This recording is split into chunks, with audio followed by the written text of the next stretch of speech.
Hello, everybody, and welcome back to another great edition of my Grue Rume Show. For the Grue Rume Show today, I got a very cool guest, and he's an actor, and his name is Habibi. He stars in the movie called Persian Version, and I'm really looking forward to talking to him all about the movie, about his acting life, and about being a dancer.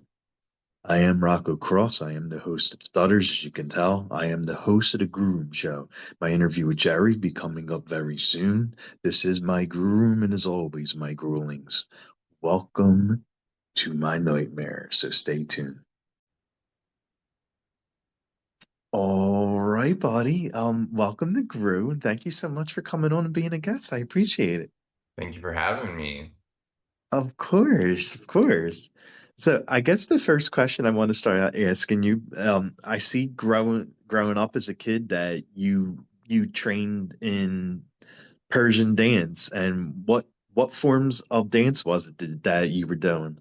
We had a lot of they would teach a lot of dances at this I'm trying to it was this Persian organization, and they would hold a New Year festival each year. So I would watch all the girls do their dances, right? But by memory, since I was there for so many hours as a kid, I would just have a lot of them memorized, and then I started doing some myself. So, there's like classic ones like Baba Karam. It's like there's a fedora involved, just like a little mustache, and you're kind of going like this. It's a nice little violin song. And there's other forms like Gilani, there's Bandari, what I really enjoyed about this specific one, and credits to the choreographers because they did an amazing job. Um, they would even do like, they would try to incorporate like, yes, this is Rakhse Cinderella, which means like the Cinderella dance. Oh, okay. So it was interesting stuff, but it was great to see all these different dances, and it was a great it really stuck with me because it was during these like formative years. But yeah, I definitely feel like I've carried that into any sort of movement work I've done. Nice, nice. And I know you've done a lot of different plays too, and I saw like you were the lead in Guys and Dolls, and that's Mhm. like a big play. And how was that experience like? Oh gosh, that was when I was really young. But that was, it was fun. I'll admit it was like community theater. But it was, I love theater. I love being in well-written stuff. So I think it's really easy to be in well-written stuff when it's played like Guys and Dolls. I think that's a super underrated play. I think if that ever had a movie, I would like run to do it. Um, Also like stuff like The Pajama Game. I love the song Hernando's Hideaway. I really appreciate stuff like that. So I would love to be back on the stage. So yeah. Oh, okay, okay. And how's it like? I mean, I know when you're like live on stage, it's basically you're live. Like you get the one take, you can't do the roll over and over. So how was it like to transition from actually going to stage to acting? I know for me at the time, I was like, I want to stop doing any sort of like theater acting so I can really get into film acting, which looking back, I don't agree with it now. I guess I was trying to stop myself from being like overstimulated. But I mean, I think it depends on the director, it depends on the script. Some stuff can be more slapsticky or like humorous, but I appreciate theater, it's a lot less waiting around. Whereas I feel like film can be like, we're gonna do the same thing over and over and over again and over again and over again. But they're very different, but I think at the end of the day, what I try to go forward with is like, how can I just do the best performance and make it, especially for like film, make it happen in the shortest amount of time. So yeah. And when you start doing like film and television and voice work and all that, like what was the first role you ever had like being involved with like film and TV? I would do a lot of extra work when I was in like middle school and high school just because I really wanted to get an on-set experience. And It was a big thing in Dallas, and from there I would do a lot of like student short films. So I think that was it was a great learning experience, and that I was like, okay, I know what not to do. Because you would be on set for like 20 hours, Wow. and it would just be like, oh my God, that could have been done much faster if someone had like brought a battery, or if someone, you know what I mean? And Yeah. you kind of like read like, okay, when you're from the directive's perspective, you're like managing a group of people, and these people, they need to be fed and blah, blah, blah. So I, yeah, that's kind of where I grew into. I think Dallas, the area where I kind of started, it's not the best place to start. Simply, Well, like I find myself working a lot outside of here. So yeah.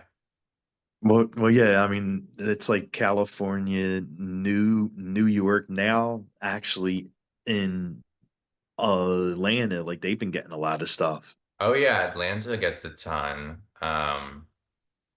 Yeah, it's just it's popping over there. It's unfortunate because there's so much empty space here, and stuff shoots Hmm. on the low, but it's not as capitalized as it should be, and I think that has to do with the government. But you know, And you do a lot of voice acting, voice work. And how did you get started in voice work and dubbing and all that? I honestly think like it speaks to how like scrambled my brain is. It was like, yep, it all started when I did Persian theater or something because I just remember as a kid I would like go on stage and they would have these like little segments. Does anyone want to do something on stage? And I would go and do like a voice or something. And I drew from my years in like um acting tournaments and doing comedic poetry into my voiceover work. That's kind of where I was able to really adapt it. Um, so it was kind of natural. I again I love the theatricalness of voiceover. I know a lot of it Mhm. nowadays. They're like, we want grounded and natural, but I just love a good like zany, campy read. So that's kind of Nice. my problem, but so And what actually goes into like doing voice work? I mean, I know it's different than actually like being on set for something or being on stage. Like what goes into that, the voice acting? yeah. I'll kind of segment it into a couple different parts. So for example, for an audition, maybe my vocal cords or me, I'll just have a really good day. I'll have talked that day. I'll be hydrated. So I can just kind of slide in, do my thing, do the audition, be like, that was good. If it's a day where I'm like, wow, I haven't spoken a word, or Mm. my allergies are awful, then I'll have to do the whole like routine. I need to decongest. I need to do my facial exercises. I need to gargle. Like, Oh so wow. then I'll kind of go in, do the read. And for me, it's important to, you don't want to sound flat toned, but you also don't want to sound like a roller coaster, unless that's what it calls for. Um, and because my voice does tend to sound a little deeper, I try to avoid that. But Gotcha. yeah, I think, but when you go to record, honestly, it can like I did a session recently for a Warner Brothers game, DC Dark Legion. That, Yes. it was like a 2 hour session. I did it like this just because I came over prepared. And it was easy. It was like, okay, I know what I'm gonna do. This is my upteenth like session for the game. And I'm gonna show up early and probably scare the engineer because like, why is this guy here so early? And like drink every single like tea bag they have in the room, which is what I did. And but Oh my God, I yeah, love yeah. it. Nice. Thank And you. how do you actually like know the kind of voice that you want to use when you're doing like dubbing or cartoons or video games? Like, how do you know the voice that you want to use? I think you have to go with like the best, your own intuition, but also there's a lot of context clues you can pick up. Sometimes on the copy, they're saying, he's medium to deep or like high pitched and if it's like super high pitched, I'm like, okay, I can't, it's like it's gonna sound weird. So you know what I mean? I kind of have to avoid that. If it's deep, I can do this, but I have to avoid just sounding like hello, hello every single like Yeah. word. So you do that. It's not going to end up how you want every single time, but you whack at it until you're like, that's good. And I think it's important that uh regardless of whether you have a team or not, what you send in, it's like a great showcase of like the work you can do. I've definitely had moments where it's like I've just been like submitting like boom, boom, boom, boom, boom, and it's like, that's not really helping me. That's not helping anyone. So it's good to just, reel it in. Yeah. And like when you voice video games, have you ever played the video games that you voiced? I recently did a Twitch stream for Civilization 7 and I voiced the Persian Empire. I think just is it, I may no, it is the Persian Empire, yeah. And it was funny, we were doing the stream and I was like, oh my God, I hear myself doing the weird like gibberish soldier noises or something, or the DC game, I was playing that on my phone and I got a little weirded out because I was like, ugh, it's my voice. But I was like, ew, like who's that guy? But I'm getting used to it. The best way for me to go about it is like, okay, I just need to do the best job possible so I can cringe the least. Okay, okay. Well, I mean that's everybody though, right? Like if you go back and watch like a film that you're in or a voice role and you're like, oh man, but Yeah, then other people praise it. Like you're always your own worst critic when you see yeah, yourself on something. yeah, yep, It, true just like that. me, I never watch my interviews after I do them because it gets me crazy. You're like, what? He's socializing? What? Weirdo. Like, you know what I mean? So you get it, yeah. Oh yeah, definitely.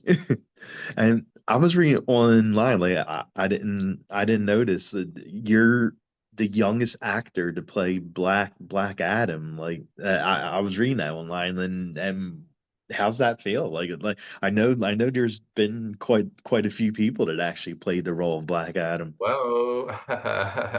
This is very Black Swan of me.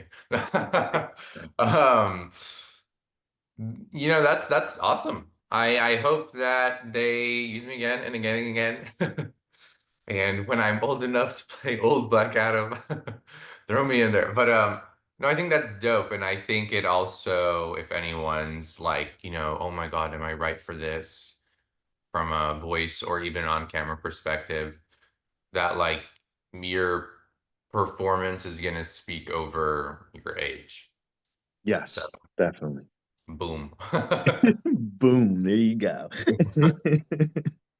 Yeah. And And how did you wind up finding about and get cast for this big film that you were in, Persian version? The Persian version. Yeah, I saw the breakdown for it on Actors Access, and I was like, "Oh my God, I need to be in this film." And it was at a time, it was late 2019, and I was just kind of fed up with everything. I was like, I can submit for something, it's not going to mean anything, and Mm. especially it wasn't, being Middle Eastern wasn't as hot as an item as it is right now, but I say that with quotes because it's kind of like, hmm. But it So I reached out directly to the director and it was kind of like on and off communication for a few years and then a lot of chemistry reads, a lot of testing and Zooms, but eventually we ended up shooting it in summer of 22 and it hit the theaters in 23 and then Netflix in 24. So, yeah, I tell people especially in this industry where it's like people are like, whoa, you don't want to step on anyone's toes. Ooh. it just be bold, reach out to who you want to, as long as you're not sending them just like what the hell stuff. Like Yeah. it was a basic like intro, you know what I mean? Um, you're not hurting anyone by just making them aware of who you are and what you have to offer, because at the end of the day, I booked it. So True, true. guys. And in this movie, like you dance really, really good, and they definitely show off your muscles a lot. Like you like posing and showing off your Little muscles, and Lego. Yeah.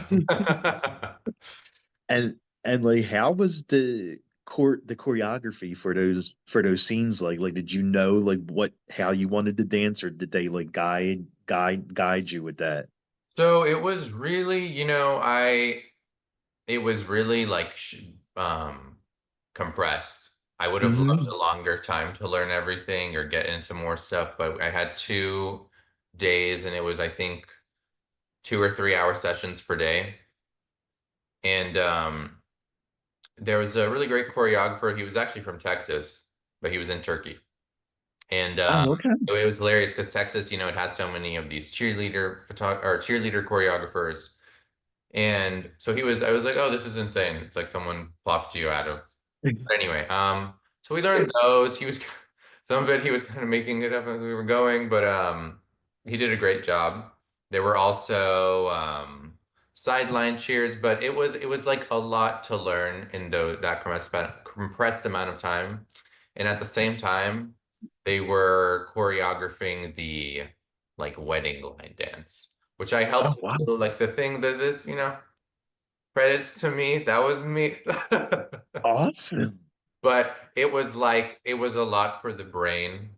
It was a lot to take in at once. I think that's not in your standard film or like anything. They're gonna not gonna like throw things at you. But hey, it came out nice, so bueno. Yeah, yeah, right, exactly. As long as it came out nice, it's all that matters. Yes. And is there a certain scene that you had the most fun shooting? Oh, I definitely had the most fun shooting on the cheerleading day. That Nice. I got off the set that day and it was like, oh, I could do this for like 20 more hours. You have that like buzz. Oh Uh, yeah, of course.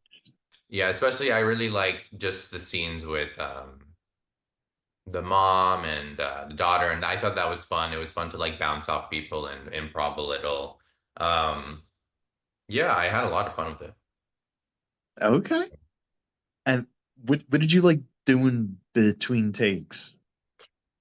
Gosh, between takes, honestly, I remember that day we were like staying in.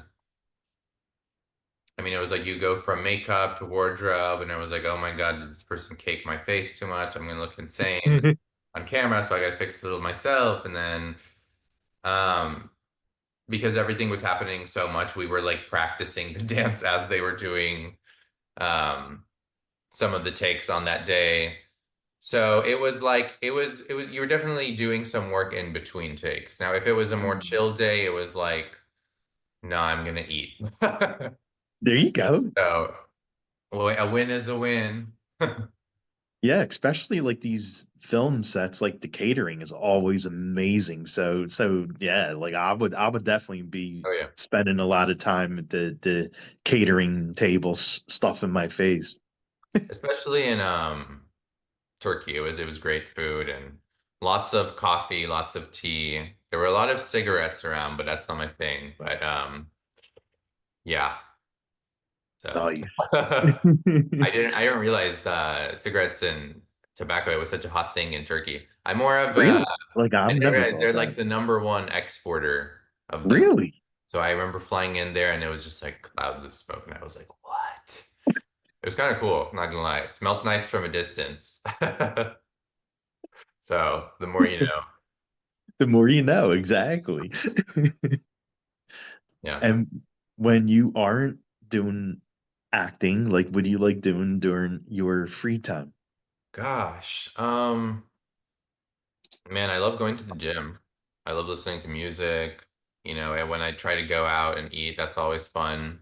I feel like I have so little free time nowadays just because it's like, okay, you have to hop from this voiceover audition into this commercial audition, and then there's a Uh-huh. theatrical one, and now I'm starting to get like brand work. So it's like, but the brand work, I'm producing the stuff, and it's like, whoa, because it's kind of the first time I'm doing this thing, so I'm kind of, you have to fail, but I like what I like to put out. It has to be quality, so I'm like, okay, I'm gonna fail a lot of times until I get it right. Then we're gonna put it out. So it's like it's a lot. You're doing a lot, but I have fun with it, even though I'm like on a cocktail of vitamins, but because my brain is like at the end of the day. But yeah, I mean, I try to also, keep be present in like the community of actors around me and creatives, and there's a lot of cool Middle Eastern and North African people. So I find myself consulting a lot of other actors and artists. So I try to, help out, and I also of course I have a lot of fun talking to people like you. So Oh, thank you. fun. Everyone's fun. Yeah. And you definitely look amazing. Like how's your workout Thank you. My routine workout like? routine. So I I try to do every other day, and I'll take like the weekend off. I haven't been doing that as of late just because I'm like, I need to go to a sauna. But I try to do, a good like 15 to 30 minutes of like nice cardio. Hmm. Typically I would be like more, it has to be more intense, but now I'm like, okay, I'm sweating out all my electrolytes and basically passing out when I get home. So that's not good. So I'll do that, a nice warm up, a little sauna here and there. And then I'll kind of hit the weights. I prefer like a full body workout, just get Hmm. everything pumping. Um, and, important to hit your back, your muscles, or not your muscles, your back, your arm, biceps, legs.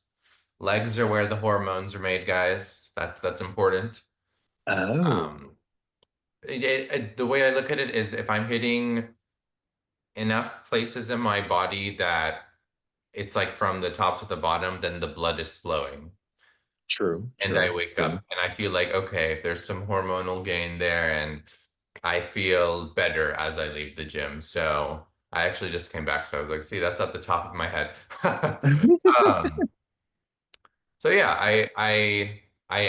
sometimes I have friends ask me, they're like, can we go work out? And I'm like, okay. And then I put them through like the most torturous, like 2 hour workout, and they have like body pain for a week, and they complain to my mom. They're like, that was so hard. But it's a learning experience. It's like tough love. So Exactly, yeah, exactly. yeah. And I always ask my guests this because I'm a huge horror fan. Are there any Yeah. horror films that you like to watch? Gosh. I love horror and thriller. I took a sociology class, and it was actually based on like horror versus thriller movies. Nice, But nice. yeah, I remember it was in like 2015, and I told the dude, I was like, you have to watch Scream Queens. Oh It's yeah, that was good. really good. Yeah. I love Scream Queens. I don't know if that counts. No, it definitely does. Like it definitely was like I, comedy horror. it was great. I'm a big Scream Queens person. Obviously, I love American Horror Story. I love Coven. I love what's the other one? Murder House. That's a great one. Yeah. If we're talking horror movies, I love X. I love Maxine. I don't know if that's Hmm. horror as much as it is thriller, though. Hmm. I mean, I would classify them as both, really, Okay, because yeah, that's true. it is a horror, it is a thriller. Like Yeah, I would call them yeah, thrillers. I agree. You got it. Tell me three you like. Maybe that'll make my brain be like, oh yeah, I like this too. Like me, man, like I'm more of I mean, I love all horror, but I love slasher horrors, Mhm. like Freddy Krueger, Oh Jason, yeah. Michael Myers, Chucky, and even now, like the recent ones, the Terrifier films Oh with yeah, I've heard great things Art about the them. Clown. Really. Hmm? I've heard great things about those. The Terrifier films are, I mean, if you're into slasher films, like I it's would be in one. Hire me, I'll do it, guys. if I you're have a lot of queasy, no. appreciation for them. Yeah, if you have a weak stomach or you're queasy, then Terrifier isn't your cup of tea.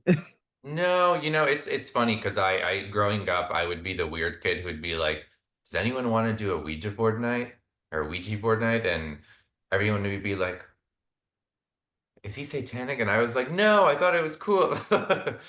Um, but no, I find myself with those movies, I don't even remotely have like a weak stomach or anything. I'm trying to think of another one. I liked Us.